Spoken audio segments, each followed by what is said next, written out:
കുഴിമന്തിയും കുബൂസും തിന്നുന്ന അറബികളുടെ മൂട്ടിൽ മാത്രമല്ല, ബർഗറും ന്യൂഡിൽസും തിന്നുന്ന സായിപ്പന്മാരുടെ മൂട്ടിലും വേണമെങ്കിൽ ഓരോ ബോംബ് ഞങ്ങൾ പൊട്ടിക്കും എന്നാണ് ഇറാൻ ഇന്നലെ വ്യക്തമായിട്ട് പറഞ്ഞിട്ടുള്ളത്.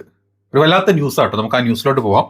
അപ്പം ഇന്നലെ ഞാൻ എന്നെ സബ് ചെയ്യണം, ലൈക്ക് ചെയ്യണം, കമന്റ് ചെയ്യണം എന്നൊക്കെ പറഞ്ഞ് മെസ്സേജ് ഇട്ടപ്പം കുറെ പേര് എന്നോട് തിരിച്ചു വെച്ച്, ഇത്രയും വലിയ യുദ്ധ ന്യൂസുകൾ ഇങ്ങനെ നടന്നുകൊണ്ടിരിക്കുമ്പോഴാണോ നിന്നെ സബ് ചെയ്യുന്നത്? സത്യം പറഞ്ഞല്ലോ, നിങ്ങൾ എന്നെ സബ് ചെയ്യണ്ട. അതായത് ഈ ന്യൂസ് കാണണം, കേൾക്കണം, അല്ലെങ്കിൽ ഇങ്ങനത്തെ അപ്ഡേറ്റുകൾ കിട്ടണം എന്ന് ആഗ്രഹിക്കുന്ന ആൾക്കാർ മാത്രം എന്നെ സബ്സ്ക്രൈബ് ചെയ്താൽ മതി. അതല്ല, ഈ വീഡിയോസ് കൂടുതൽ ആളുകൾക്ക്, കാരണം നമ്മുടെ നാട്ടിലൊന്നും ഒരു ചാനലുകളും ഇത്തരം ഡീപ്പായിട്ടുള്ള ഒരു ന്യൂസ് ഇടുന്നില്ല. അപ്പം ഇത്തരം ന്യൂസുകൾ കാണണം, കേൾക്കണം എന്ന് ആഗ്രഹം ഉള്ളവർക്ക് ഇത് എത്തണമെങ്കിൽ നിങ്ങൾ സ്റ്റാർട്ടിങ്ങിൽ തന്നെ ലൈക്കും ചെയ്യണം, കമന്റും ചെയ്യണം, ഷെയറും ചെയ്യണം, സബും ചെയ്യണം. അത് ചെയ്യാൻ പറ്റുന്നവർ ചെയ്യുക, ചെയ്യാത്തവർ ചെയ്യണ്ട. നിങ്ങൾ വെറുതെ കണ്ടുപോക്കോ.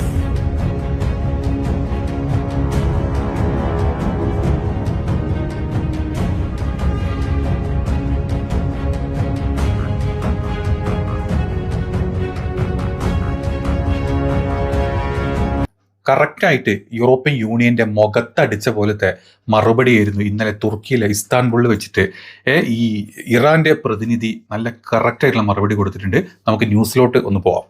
മെനഞ്ഞാന്നായിരുന്നു IRGC ഒരു ഭീകര സംഘടനയാക്കിയിട്ട് യൂറോപ്യൻ യൂണിയൻ പ്രഖ്യാപിച്ചത്. ഇത്രയും ദിവസം പ്രശ്നങ്ങളൊന്നും ഉണ്ടായിരുന്നില്ല. ഇത്രയും പ്രശ്നം ഇറാന്റെ കൂടെ നിൽക്കുന്നു, അമേരിക്കക്കെതിരെ സംസാരിക്കുന്നു, ഗ്രീൻലാൻഡിന്റെ ഇഷ്യൂ ഉണ്ട്, താരിഫിന്റെ ഇഷ്യൂ ഉണ്ട്, വെനസ്വലേന്റെ ഇഷ്യൂ ഉണ്ട്, ഒക്കെ അവിടെ ഉണ്ട്. ഈ സമയത്തൊക്കെ യൂറോപ്യൻ യൂണിയൻ ട്രംപിനെതിരെ എന്തൊക്കെ പരിഹസിച്ചിരിക്കുന്നു, കളിയാക്കിച്ചിരിക്കുന്നു. ട്രംപ് എന്ന് പറഞ്ഞാൽ അവർക്ക് എന്തോ ഒക്കെ പോലെ ഇങ്ങനെ നടക്കുന്ന ഒരു സമയത്താണ് ഈ ഇറാൻ അമേരിക്ക യുദ്ധം എന്ന സമയത്ത്, അല്ലെങ്കിൽ യുദ്ധം വരും എന്നുള്ള സമയത്ത് യൂറോപ്യൻ യൂണിയൻ സകലതും വാലുമടക്കി അമേരിക്കയുടെ ആസനം നക്കിയിട്ട് ഈ പറഞ്ഞ ഇറാന്റെ IRGC ഭീകര സംഘടനയായിട്ട് പ്രഖ്യാപിച്ചത്. ഇത്രയും കാലം അവർക്ക് ആർക്കും ഒരു പ്രശ്നം ഉണ്ടായിരുന്നില്ല. ഇപ്പം അമേരിക്കയുടെ ട്രംപ് ഒന്ന് കണ്ണുരുട്ടിയപ്പോൾ നിന്ന നിപ്പിൽ മുള്ളിയിട്ടുള്ള സകല യൂറോപ്യൻ യൂണിയനിലെ വാണങ്ങളും, അങ്ങനെ തന്നെ പറയാം, നല്ല ഉഗ്രം വാണങ്ങളും ഇറാന്റെ IRGC നമ്മളെല്ലാവരും കണ്ടു. അതായത് ഭീകര സംഘടനയായിട്ട് പ്രഖ്യാപിച്ചു.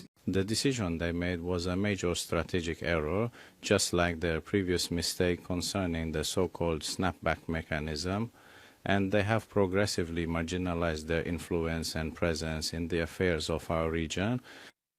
I think that very soon, just like snapback, who after some time said they had made a mistake, in this particular case, they will also very quickly come to the conclusion that they have made. Iran correct ആയിട്ടുള്ള മറുപടി അങ്ങോട്ട് കൊടുത്തു. അതെ, ഞങ്ങൾക്ക് ഈ പറഞ്ഞ Arabic കൺട്രീസിൽ, അല്ലെങ്കിൽ ഞങ്ങളെ സപ്പോർട്ട് ചെയ്യാണ്ട് അമേരിക്കക്ക് ബേസ് കൊടുത്തിട്ടുള്ള മിഡിൽ ഈസ്റ്റേൺ കൺട്രീസിന്റെ മൂട്ടിൽ മാത്രമല്ല, നിങ്ങളുടെ ഒക്കെ അടുത്തോട്ട് ഇറാനിന് ഒരു ബോംബ് അല്ലെങ്കിൽ ഞങ്ങൾക്കൊരു മിസൈൽ അങ്ങോട്ട് വിടണമെങ്കിൽ ഈസി ആയിട്ട് നടക്കും. നിങ്ങളുടെ ഒക്കെ മൂട്ടിൽ ഞങ്ങൾ പൊട്ടിക്കും.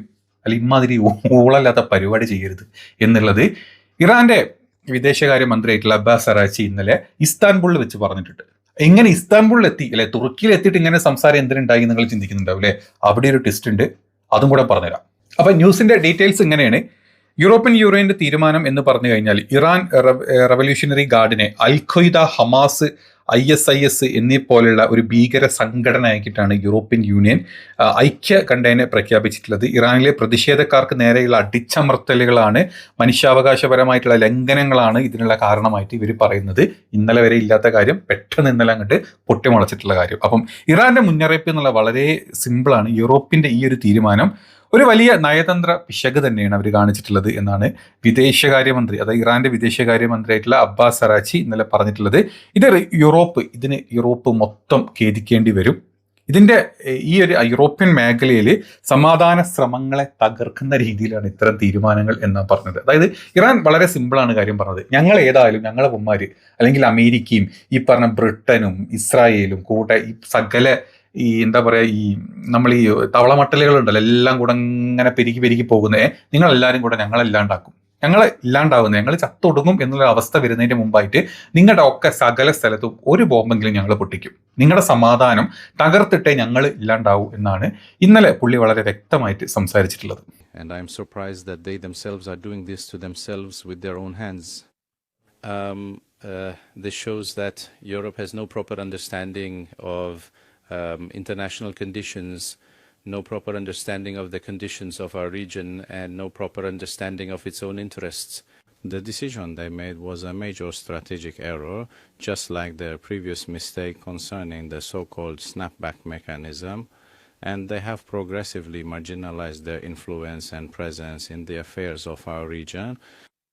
I think that very soon, just like Snapback, who after some time said they had made a mistake. In this particular case, they will also very quickly come to the conclusion. അതായത് Europe complete അമേരിക്കയുടെ താളത്തിനൊത്ത് തുള്ളുകയാണെന്നും അവർക്ക് സ്വന്തമായിട്ടുള്ള നിലപാടില്ല എന്നും, Europe മാത്രമല്ല ഈ പറഞ്ഞ middle eastern കൺട്രീസിനും നിലപാടില്ല എന്നുള്ളത് കൊണ്ടും ഞങ്ങൾക്ക് ഒന്നും നോക്കാനില്ല, ഞങ്ങൾ തിരിച്ച് ആക്രമിച്ചിരിക്കും എല്ലാ സ്ഥലത്തും എന്നും കൂടെ പുള്ളി അതിൻ്റെ കൂടെ കൂട്ടിച്ചേർത്തിട്ടുണ്ടായിരുന്നു ഇന്നലെ. ഇനി അത് മാത്രമല്ല, ഈ ആണവ കരാറും ആണവ പ്രശ്നങ്ങളൊക്കെ ഞങ്ങൾ റെഡിയാണ് സൈൻ ചെയ്യാൻ, റെഡിയാണ്. പക്ഷേ രണ്ട് കൂട്ടർക്കും ഓക്കെ ആണെന്ന് തോന്നുന്നത്, രണ്ടുപേരും ഒരുമിച്ചിരുന്ന് സംസാരിച്ച് ഡിസ്കസ് ചെയ്ത് ഞങ്ങൾക്ക് രണ്ടുപേർക്കും ഓക്കെ ആണ് തോന്നുന്ന രീതിയിലുള്ള പരസ്പര സമ്മതത്തോടു കൂടിയുള്ള ഒരു ആണവ കരാറിൽ സൈൻ ചെയ്യാനും ഞങ്ങൾ റെഡിയാണെന്നും കൂടെ പുള്ളി ഇതിൻ്റെ കൂടെ പറയേണ്ടതായിട്ടുണ്ടായിരുന്നു. It must be logical and fair considering our legitimate and legal interests and concerns. The Islamic Republic of Iran is ready to re-enter nuclear negotiations. The Islamic Republic of Iran has never at any point in time sought to acquire nuclear weapons, and these weapons hold absolutely no place in our national security calculations. We have consistently been prepared to engage in confidence-building measures concerning the entirely peaceful nature of our nuclear program, and this commitment has been unwavering both in the past and continuing into the present day. We are ready to enter into negotiations, provided that these talks are conducted from a position of equality based on mutual interests. And it should always be characterized by a genuine and profound sense of mutual respect. ഇന്നലെ നമ്മൾ news ചെയ്തിരുന്നു, അതായത് തുർക്കി ഇതിന് മധ്യസ്ഥം വഹിക്കാം, അതായത് അമേരിക്കയുടെയും ഇറാന്റെയും ഈ ഇഷ്യൂയുടെ ഇടയിൽ തുർക്കി മധ്യസ്ഥം വഹിക്കാൻ റെഡിയാണ്. അപ്പോൾ തുർക്കി രണ്ടുപേരുടെയും ആ ഒരു ഡീലിന് ഓക്കെ ആണെന്നുള്ള രീതിയിൽ തുർക്കി ഇന്നലെ മുന്നോട്ട് വന്നിരുന്നു. അതിന്റെ ഭാഗമായിട്ട് തന്നെ ഇന്നലെ അബ്ബാസ് അറാച്ചി ഇന്നലെ തുർക്കിയിൽ ഇസ്താൻബുളിൽ എത്തുന്നുണ്ടായിരുന്നു. അവിടെ എത്തിയിട്ടുള്ള അവിടെയുള്ള ഒരു സംസാരത്തിന്റെ ഇടയിലാണ് ഇത്രയും കാര്യങ്ങൾ ഡിസ്കസ് ചെയ്തത്.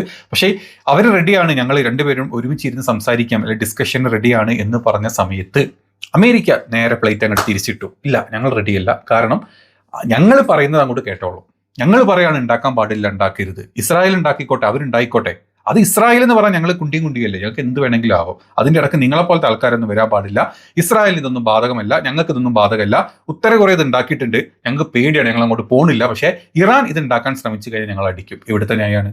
അതാണ് ഞാൻ പച്ചക്ക് പറയുന്നില്ല, ഇത് പച്ചക്ക് പറഞ്ഞു കഴിഞ്ഞാൽ ഇത് കേൾക്കുന്നവർക്കൊരു ബുദ്ധിമുട്ടുണ്ടാവും, അതുകൊണ്ട് പച്ചത്തെറി ഞാൻ ഇവിടെ പറയുന്നില്ല. ഇതാണ് ഇവിടുത്തെ അവസ്ഥ, ഇത് ഇവിടുത്തെ തീരുമാനം. ഇത്രയും വലിയൊരു ഇസ്രായേലിനെതിരെയും ഇവർക്കെതിരെയും സംസാരിക്കാത്ത ഈ ഒരു ഇറാനെതിരെ കാണുമ്പം അതായത് സകല ഉഞ്ച മുടക്കി ഇവന്മാരുടെ മുമ്പിൽ പോയി ഇരുന്നിട്ട് എടാ നക്ക് എന്ന് പറയുമ്പോൾ നക്കി തുടച്ചു കൊടുക്കുന്ന അറബ് കൺട്രീസും ഈ പറഞ്ഞ യൂറോപ്യൻ കൺട്രീസിനൊന്നും സത്യം പറഞ്ഞാൽ പിടുങ്ങാമണി വരച്ചോണ്ടിരിക്കില്ലേ. സ്വന്തം പിടുങ്ങാമണി നേരിട്ട് വിറയ്ക്കാണ്ട് ഇരുത്താൻ പറ്റുന്ന ഒരു അവസ്ഥ എന്തുകൊണ്ട് ഇവർക്ക് വരുന്നില്ല? ഇത് ഡിസ്ക്ലെയിമറാണ്, എന്താണ് നിങ്ങൾ കൂട്ടിക്ക് പറ്റുന്നവർ കണ്ടാൽ മതി. ഇത്ര പച്ചക്ക് പറഞ്ഞു പോവാണ്, എന്തുകൊണ്ട് ഇവർക്ക് വരുന്നില്ല? ഈ ഒരു രാജ്യത്തിനെതിരെ ഇത്രയും ലോകത്തെ സകല കൺട്രീസും എതിർത്തു, നമ്മുടെ ഇന്ത്യ അവർക്ക് സപ്പോർട്ട് ചെയ്തു. എന്തൊക്കെ പറഞ്ഞു കഴിഞ്ഞാലും അതവിടെ നിൽക്കട്ടെ. ഇത്രയും രാജ്യങ്ങൾ, യൂറോപ്യൻ കൺട്രീസും അറബ് കൺട്രീസും അമേരിക്ക പോലത്തെ രാജ്യങ്ങൾ ഈ ഒരു ചെറിയ രാജ്യത്തിനെതിരെ തിരിഞ്ഞിട്ടും അവരതിനെ എതിരെ സംസാരിക്കാൻ റെഡി ആയിട്ടില്ല. നിങ്ങളൊന്ന് പൊട്ടിച്ചാൽ തിരിച്ച് ഞങ്ങൾ ഒന്നെങ്കിലും പൊട്ടിക്കുമെന്ന് പറഞ്ഞ അവസ്ഥ ഉണ്ടായിരുന്ന ഒരു അവസ്ഥ, ലോകക്രമത്തിന്റെ അല്ലെങ്കിൽ ലോകത്തിന്റെ ഒരു അവസ്ഥ നിങ്ങളൊന്ന് ചിന്തിച്ചു നോക്ക്. അതാണ് അവിടെയാണ് ഇറാന്റെ പ്രസക്തി എത്രത്തോളം ഉണ്ട് എന്നുള്ളത് നമ്മൾ മനസ്സിലാക്കേണ്ടത്. ഇനി അബ്ബാസ് അറാച്ചി ഇന്നലെ ഇസ്താൻബുളിൽ എത്തി സംസാരിച്ചിട്ടില്ലെങ്കിൽ അതിൻ്റെ കുറച്ച് ന്യൂസിൻ്റെ ഡീറ്റെയിൽസ് നമ്മൾ പറഞ്ഞുതരാം. അതായത് ആണവ ചർച്ചയ്ക്കുള്ള സന്നദ്ധത പറഞ്ഞിട്ടുണ്ട്. തുല്യനീതിയിലും പരസ്പര ബഹുമാനത്തിലും അധിഷ്ഠമായിട്ടുള്ള ഏതൊരു ആണവ ചർച്ചയ്ക്കും ഇറാൻ തയ്യാറാണെന്നും, അതായത് ഇത്തരത്തിലുള്ള എന്താ പറയുക ഒരു ചർച്ചയാണെങ്കിൽ ഞങ്ങളിത് കംപ്ലീറ്റ്ലി നിങ്ങളെ സപ്പോർട്ട് ചെയ്യും എന്ന് ഇറാൻ വ്യക്തമാക്കിയിട്ടുണ്ട്. ഇറാന്റെ ആണവ പദ്ധതികൾ സമാധാനപരമായിട്ടുള്ള ആവശ്യങ്ങൾക്ക് വേണ്ടി മാത്രമായിരിക്കും. രാജ്യം ഒരിക്കലും ആണവായുധങ്ങൾ നിർമ്മിക്കില്ല, അല്ലെങ്കിൽ അതങ്ങനെ ലക്ഷ്യം പോലും ഞങ്ങൾക്കില്ല എന്നും പുള്ളി വീണ്ടും ഇന്നലെ ഇസ്താൻബുളിൽ ആവർത്തിച്ചിട്ടുണ്ട്. ഇസ്രായേലിനും അമേരിക്കയ്ക്കും എതിരെ, അതായത് മിഡിൽ ഈസ്റ്റിലെ രാജ്യങ്ങളെ ദുർബലപ്പെടുത്താനും മേഖലയിൽ ഒരിക്കൽ പോലും അവസാനിക്കാത്ത യുദ്ധത്തിലേക്ക് തള്ളിവിടാനും വേണ്ടിയിട്ട് ഇസ്രായേലും അമേരിക്കയും കൂടെ കാണിക്കുന്ന ഗൂഢാലോചന അറ്റ്ലീസ്റ്റ് ഈ അറബ് കൺട്രീസ് മനസ്സിലാക്കണം.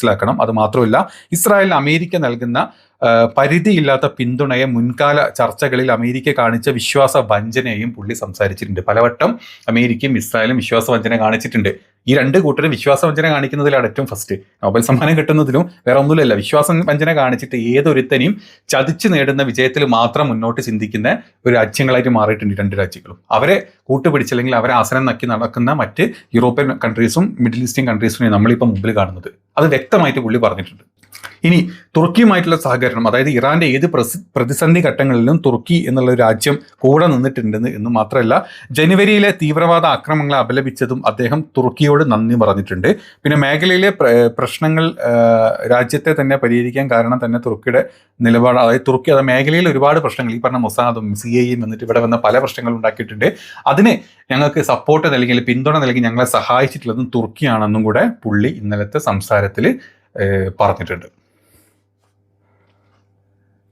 ഇനി നിങ്ങൾ ആലോചിച്ച് നോക്കണം, അതായത് ഇസ്ലാമിക് കൺട്രീസ് സപ്പോർട്ട് ചെയ്യും, ഞങ്ങൾ ഒരുമിച്ചാണെന്നൊക്കെ പറഞ്ഞാൽ വെറുതെ ഇത് മറ്റു രാജ്യങ്ങളിൽ. ഇപ്പം ഇന്നലെ ഈ സംസാരത്തിനിടയ്ക്ക് പുള്ളി വ്യക്തമായിട്ടുള്ള വേറെ കുറച്ച് കാര്യങ്ങളും ഉണ്ട്. അതായത് ഈ സിറിയയുടെ അഖണ്ഡത കാത്തു സൂക്ഷിക്കുന്നതിന് വിദേശ അധിനിവേശം, അതായത് അമേരിക്കയുടെയും ഇസ്രായേലിൻ്റെ അധിനിവേശം നിർത്തണം, അവർക്ക് അവരുടേതായിട്ടുള്ള സ്വതന്ത്ര രാജ്യം വിട്ടുകൊടുത്ത് അവിടെ നല്ലൊരു ഭരണാധികാരിനെ ഉണ്ടാക്കണം എന്നും കൂടെ പുള്ളി പറഞ്ഞിട്ടുണ്ട്. ഇനി ഇറാഖിലെ പ്രശ്നം കൂടെ പുള്ളി എടുത്തു പറഞ്ഞിട്ടുണ്ട്.